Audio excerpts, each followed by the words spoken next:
రాష్ట్రంలో దుబాక ఉప ఎన్నికల ఫలితం రిలీజ్ అవడం చేత దుబాకలో బీజేపీ గెలవడం చేత మరి రాష్ట్రం మొత్తం కూడా సంబరాన్ని అనుతున్నాయి అంబరాలు. మరి ప్రస్తుతం మనం ఉప నియోజకవర్గంలోని ఉన్నటువంటి మల్లపూర్ డివిజన్లో మరి ఇక్కడ ఉన్నటువంటి బీజేపీ నాయకులు డివిజన్ ప్రెసిడెంట్ నరేందర్ రెడ్డి గారు, అలాగే చూసినట్టయితే మరి కరట మల్లికార్జున గారు, సంతోష్ గౌడ్ గారు, మరి వివిధ పార్టీ డివిజన్ కార్యకర్తలందరూ కూడా ఉన్నారు. వారిని మరి కొన్ని విషయాలు తెలుసుకున్నాం. చెప్పండి సార్. ముందుగా అందరికి నమస్తే. మీడియా మిత్రులకు, ప్రాతికేయులకు ముందుగా అందరికి నమస్తే. నా తోటి నాయకులకు అడిగినట్టు అందరికీ ముందుగా నమస్తే పెడుతూ, అయితే ఈరోజు సంచలనమైన వార్త ఏంటంటే దుబాకలో పోటాపోటీగా జరిగిన ఈ ఎన్నికలలో అధికార పార్టీ ఎంతో మమ్మలను ఇబ్బందికరంగా చేసిన మా రాష్ట్ర అధ్యక్షుడు బండి సంజయ్ గారిని అరెస్ట్ చేసిరు. రఘునందరావు గారు మామ ఇంట్లో డబ్బులు పెట్టి ఇలా ఎంతో అన్ని వాళ్ళు చిల్లర రాజకీయాలు చేసినా కూడా దాన్ని తట్టుకొని రఘునందరావు ఈరోజు గెలవడం అనేది మామూలు మాట కాదు. మీరు కూడా చూశారు, చెమటలు పట్టించినాయి పోటాపోటీగా. ఒక్కొక్క రౌండ్లో చూస్తుంటే ఏంటి అసలు మాకు ఒక ఎంత బాధాకరంగా అంటే, ఆయన ఒక మంచి వ్యక్తి, ఒక లాయర్. ఆయన మీద కూడా ఎలాంటి దుష్ప్రచారం చేయకూడదు, కానీ చేసిరు. అయినా కూడా ఆయన నెగ్గడం మాకు ఎంతో సంతోషకరంగా ఉంది. ఇక కేసీఆర్ గారికి, టీఆర్ఎస్ పార్టీకి అక్కడి నుంచే పతనం స్టార్ట్ అయింది. రేపు రాబోయే జిహెచ్ ఎన్నికల్లో కూడా మీకు పతనం స్టార్ట్ అయింది. మీరు గుర్తుపెట్టుకోండి, కేసీఆర్ గారు ఇంకోసారి బీజేపీ నాయకుల మీద కానీ బీజేపీ పార్టీ పైన కానీ దుష్ప్రచారం చేసే ముందు మీరు ఇది గుర్తుపెట్టుకోరు. మీకు గుణపాఠం ఇది దుబాక ఎన్నికలని మేము చెప్తాం. జై భారత్ మాతకి. ముందుగా పత్రికా విలేకరులకు, అదేవిధంగా నా తోటి బీజేపీ కార్యకర్తలకు, మహిళలకు, అన్నలకు, అక్కలకు అందరూ కూడా నా ఉదయపూర్వక నమస్కారాలు తెలియజేస్తూ, ఈరోజు తలుసుకుంటే నిజమైన దీపావళి పండుగ ఈ రోజు మన తెలంగాణ రాష్ట్రంలో ఈ రోజు నుంచి మొదలైందని చెప్పుకోవచ్చు. ఎందుకంటే అధికార పార్టీ, ఇక్కడ పోలీస్ యంత్రాంగం కావచ్చు, అక్కడ అధికారులు కావచ్చు, ప్రభుత్వ ఉద్యోగులు కావచ్చు, అందరూ కూడా బీజేపీ పార్టీని అణచివేయడానికి ఎన్నో రకాలుగా సహాయశక్తులు ఆడ కృషి చేయడం జరిగింది. అది రాష్ట్ర వ్యాప్తంగా ప్రతి ఒక్క ప్రజలకు కూడా తెలుసు. అయినా కూడా అక్కడ దుబ్బాక ప్రజలు మంచి గుణపాఠం కేసీఆర్ గారికి తెలియజేశారని చెప్పి తెలియజేస్తూ, ఇక ముందు తెలంగాణ రాష్ట్రంలో దీపావళి పండుగ ప్రతిరోజు పండుగ జరుపుకునే విధంగా ప్రజలు తీర్పిచ్చినందుకు ముందుగా దుబాక ప్రజలకు అందరికీ కూడా చేతులు జోడించి నమస్కారం తెలియజేస్తూ, నరేంద్ర మోడీ గారి నాయకత్వం వర్ధిల్లాలి, బీజేపీ మా ఉప్పల్ నియోజకవర్గం ఎన్వీఎస్ ప్రభాకర్ నాయకత్వం వర్ధిల్లాలి. జై బీజేపీ. అందరికీ నమస్కారం. ఈరోజు ప్రజల చైతన్యంతో గెలిపించుకున్న మన నాయకునికి మరొక శుభాకాంక్షలు తెలియజేస్తున్నాము. ఒక మాట్లాడే వ్యక్తిని మన అసెంబ్లీకి పంపడం చాలా ప్రజలు చేసుకున్న మన అదృష్టం. ఇప్పుడు ఈరోజు నుంచి దుబాక నుంచి స్టార్ట్ అయినట్టు మన ఒక గెలుపు ఇది. అలానే జిహెచ్ఎంసీ నుంచి కూడా చాలా గెలుపుతో పాటు ఉంటాము. అందరికీ ప్రజలకు చేదోవాదుడిగా ఉండి వాళ్ళకు సహకారాలు ప్రతి పనికి కూడా ఇదే మా స్ఫూర్తితో మేము ముందుండి గెలిపించుకొని ప్రజలకు వాళ్ళకి కావాల్సిన పనులన్నీ చేసుకుంటూ ఉంటామని తెలియజేస్తున్నాం. జై జై బీజేపీ. జగన్నకు ఆర్థిక శుభాకాంక్షలు తెలియజేస్తూ, అలాగే బీజేపీ పార్టీ అందరికీ కూడా శుభాకాంక్షలు తెలియజేస్తున్నాము. ఎంతో కష్టపడి ఆయన ఇవాళ దినం ఇది సాధించుకున్నాడు. ఆయన ఇది మూడోసారి ఆయన పోటీలో పాల్గొనడం, ఇది ఫస్ట్ టైం ఆయన గెలుచుడు.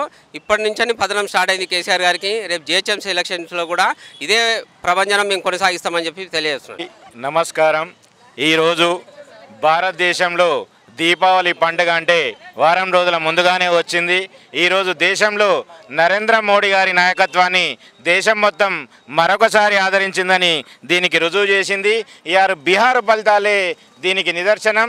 దాని తర్వాత మధ్యప్రదేశ్ అయినా సరే అక్కడ మనకు 28 సీట్లుంటే 20 సీట్లు ఇంత ముందటి వరకు మనం గెలుచుకున్నాము. ఇక తెలంగాణలో అయితే ప్రభంజనం సృష్టించింది దుబ్బాక నియోజకవర్గం అనేది సెన్సేషన్. అయ్యా కేసీఆర్ గారు, మీ మధ్యన పుట్టిన దుబ్బాకకు ఇన్ని రోజులు ఆడిన నాటకాలు బంద్ చేయండి. ఇక మీ నుంచే పతనం స్టార్ట్ అయింది. మన రఘునందరావు గారిని అత్యధిక మెజార్టీతో, అత్యధిక పోటాపోటీ అయినా సరే ఇది బంపర్ మెజార్టీ. మాకు 1,00,000 మెజార్టీ వచ్చినట్టు ఈ మెజార్టీ 2,000 మెజార్టీ కానీ 1,00,000 మెజార్టీ వచ్చింది. అక్కడ ఓటు వేసి చరిత్ర సృష్టించిన ప్రతి ఒక్క కార్యకర్తలకు, అక్కలకు, అమ్మలకు మా నమస్సుమాంజలు చెప్తున్నాము. కేసీఆర్ గారు, ఇకనైనా మీరు దృష్టి పెట్టి అభివృద్ధి మీద దృష్టి పెట్టండి కానీ ప్రతిపక్ష పార్టీలను ఎవడైతే మాట్లాడుతుండో వాడిని ఒత్తుదాము. వాని పొక్కలు తోడదామని మాత్రం బంద్ చేయండి. ఇక మీకు సమరం అనేది ఆరంభమైంది దుబ్బాక నుంచే. ఇక మేము జిహెచ్ఎంసీలో విజయకేతనం మాదే. ఇకనైనా మీరు దృష్టి వేసి బంగారు తెలంగాణ నిధులు ఉద్యోగాలు ఇప్పటికైనా నిరుపేదలకు నిరుద్యోగాలకు ఉద్యోగాలు ఇవన్నీ అమలు చేయండి అని మీకు హెచ్చరిస్తూ ఇక జిహెచ్ఎంసీ మాదే. జై భారత్ మాతాకి, భారత్ మాతాకి జై. అందరికీ నా అభినందనలు, శుభాకాంక్షలు తెలియజేస్తున్నాను. దుబ్బాక ప్రజలందరూ కూడా చాలా సంతోషంగా ఉన్నారు. మేము కూడా సంతోషంగా ఉన్నాం. మా రఘునందన్ అందరినీ గెలిపించారు ఓట్లేసి. అభిమానంగా ఆయన మీద ఉన్న నమ్మకము ఒమ్ము చెయ్యడు. మేము బీజేపీ పార్టీ ఒమ్ము చేయదు. ఎప్పుడూ కూడా మేము ముందరుంటాం. కార్యకర్తలం కానీ నాయకులం కానీ ఎవరైనా సరే మీకేం కష్టం వచ్చినా కానీ మేము ముందరుంటాము. ఇదే జిహెచ్ఎంసీలో కూడా జరుగుతుంది ఇదే విధంగా. జై బీజేపీ. దుబ్బాకలో గెలవడం వల్ల జిహెచ్ఎంసీలకి ఖచ్చితంగా మేము గెలుస్తాము. కేసీఆర్ అభివృద్ధి మీద దృష్టి పెట్టకుండా ప్రతిపక్షంలో ఉన్నటువంటి నాయకులను తమ పార్టీలోకి లాక్కోవడము, కుంటుపట్టాడు చేయడము, నిరుద్యోగులకు ఉద్యోగాలు ఇవ్వకపోవడము, ఇప్పటిదాకా జరిగినటువంటి సంఘటనలన్నీ చూసినట్టయితే బీజేపీ బలపడటానికి ఇవన్నీ చేస్తున్నట్టు విధంగా ఉందని, బీజేపీ గెలవడం వల్ల అభివృద్ధి సాధ్యమవుతుందని, కేంద్రం ఇచ్చినటువంటి నిధులను దుర్వినియోగపరిచినట్టుగా వీళ్ళందరూ తెలియజేశారు. చూస్తున్న with news cameraman గురుమూర్తితో me Suresh Dandu. Bharatiya Janata party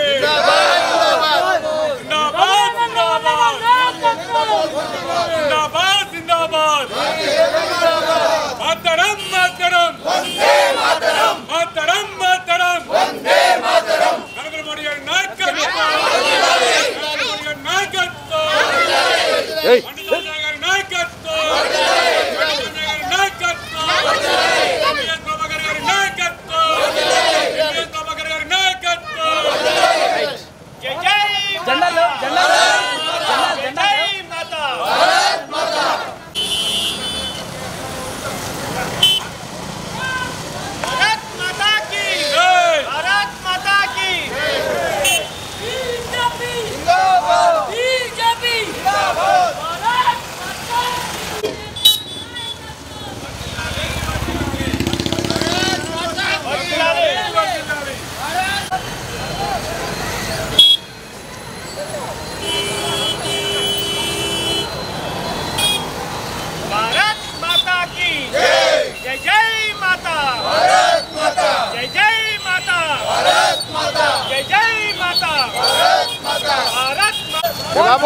phone